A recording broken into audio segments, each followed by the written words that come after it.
அதிமுக பொதுச் செயலாளர் வைகோ செய்தியாளர்களை சந்தித்த போது தமிழ்நாடு அரசியல் தொடர்பாக கேட்கப்பட்ட ஒரு கேள்வியால் சட்டென டென்ஷன் ஆன வைகோ அதுபோல தான் சொல்லவே இல்லை என கூறினார். மேலும் அதிமுக சார்பில் நடத்தப்படும் 8 கூட்டங்கள் தொடர்பாகவும் அவர் சில முக்கிய கருத்துக்களை கூறினார். மதிமுக பொதுச் செயலாளர் வைகோ ஞாயிற்றுக்கிழமை சென்னை விமான நிலையத்தில் செய்தியாளர்களை சந்தித்தார்.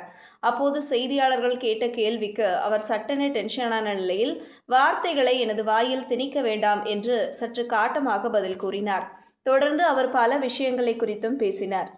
செய்தியாளர்களிடம் பேசிய வைகோ, பிரதமர் மோடி இந்தியா முழுக்கவும் தான் செல்கிறார்.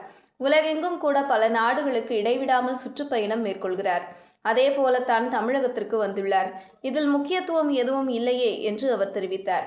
அப்போது தமிழகத்தில் 8 இடங்களில் குறித்து தேர்தல் பிரச்சாரத்தை தொடங்க உள்ளதாக சொன்னீர்களே என்று கேட்ட கேள்விக்கு அவர் சட்டென, நான் அப்படி சொல்லவே இல்லை, அந்த வார்த்தைகளை நான் பயன்படுத்தவே இல்லை, வார்த்தைகளை என் வாயில் திணிக்க வேண்டாம். தமிழகத்தில் ஒரு 8 இடங்களை தேர்வு செய்து எந்த பிரச்சனைகளுக்காக நான் கடந்த பல ஆண்டுகளாக போராடி வெற்றி பெற்றேனோ அவற்றை அந்த வட்டார மக்களிடம் நினைவூட்டவே இந்த கூட்டங்களை நடத்துகிறோம். அந்த பிரச்சனைகள் எழுந்தபோது முகத்தை கூட காட்டாதவர்கள், முணுமுணுக்க கூட செய்யாதவர்கள் இப்போது அதே பிரச்சனைகளை கையில் எடுத்துக்கொண்டு பேசுகிறார்கள்.